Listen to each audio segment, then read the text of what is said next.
Hi again, everybody. This video is sponsored by contribution from Anonymous, and here's her story. I had thought I found the man of my dreams. He wanted us to have 7 children. I fell pregnant and he quit his job. He then alienated me from my mother and sister. When I had my son, he became jealous and resented him. He did nothing to help raise him. He tried to get me to leave him by hitting my son. When I saw the bruises on my son's back, I was physically sick and told him I would leave him. Should have called the cops too. My mom put up the deposit for a rented house. One day he asked to babysit and went through my bins. He found a condom and confronted me. I told him I was seeing another man. I got ill because I was anorexic and got tonsillitis. While I was in bed, he came around and kicked my boyfriend out. He then said he would care for me. He did not call the doctor and sat in my room waiting for me to die. I managed to get better and sent him away. He then would break into my house and watch me sleep. He refused to pay child maintenance and went radio silent. Further down the line, it was my birthday and he asked me to go shopping with him. I agreed and he took me to buy some clothes. He then took me to a restaurant and he was going to propose marriage. Yeah, probably to get out of paying child support. I refused to let him even show me the ring. He said he would have to prove, I said he would have to prove himself to me. You're playing a dangerous game with this guy. Well, at least you were. You already know he's violent. And you're thinking he's going to prove it. He's not going to prove anything to you. He's going to act like he's proving something, but he's going to play it. Or he's just going to get violent. I eventually met another man and moved away with his job. The man got jealous of me having friends and accused me of having affairs with men and women. I moved out and my son's father, the narc, put up the deposit. He then had a motorcycle accident and was paralyzed from the chest down. He refused me to see him in the hospital. Eventually, he managed to walk again and my son got in contact with him. He asked me first. My son wanted a suit for his 6th form.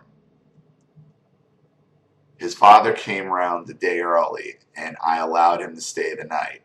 He has a bad back with metal in it, so I allowed him to sleep in my bed. He woke up and forced himself inside me. I jumped out of bed and showered. I stripped the bed and washed the sheets. We then went shopping to buy my son his suit for his 6th form. He asked me if I was okay, but did not apologize. The next day I called the police and reported him raping me. They took away the sheets on my mattress. I went through the humiliation of them trying to find evidence, but I had washed it away. Then I got a payment from the child support agency. Guilt money. I had to tell my son what his father had done. I felt so terrible. My son had not heard anything, and I acted although nothing had happened.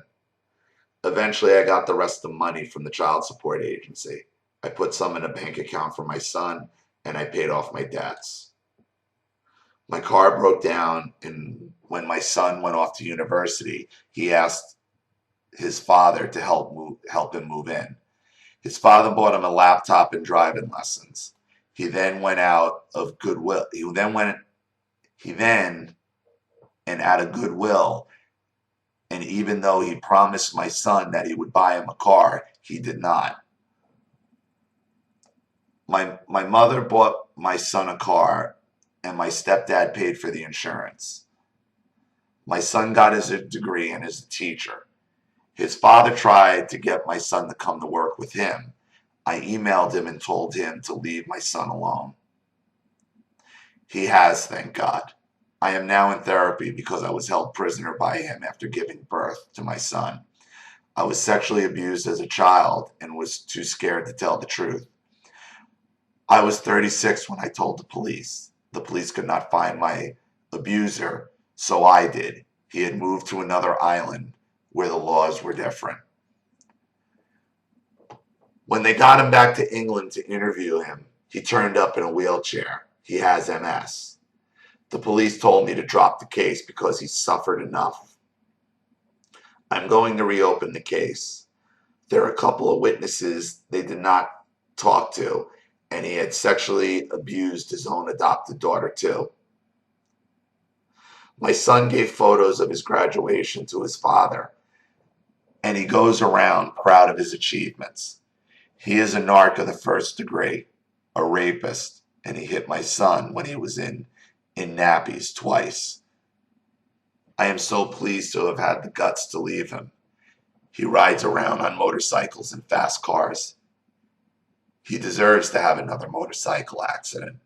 He has already had two, and it could not have happened to a nicer bloke. He has no sensation in his penis and cannot have children. Thank the Lord. Please read this out when you feel up to it. Warm regards, Anonymous. Thank you again, Anonymous. I think I've made a couple other videos for you too.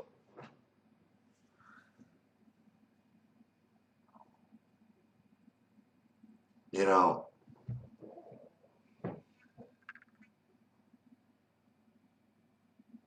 it's amazing how the narcissists just, they never grow up, they never change. It's all about them. Yeah, I'm glad you got away from them. But I would strongly suggest at this point, now that your son's a teacher and grown, there is no reason for you to have contact with him ever again. Ever again. I would continue with the rape claim. The police said he suffered enough.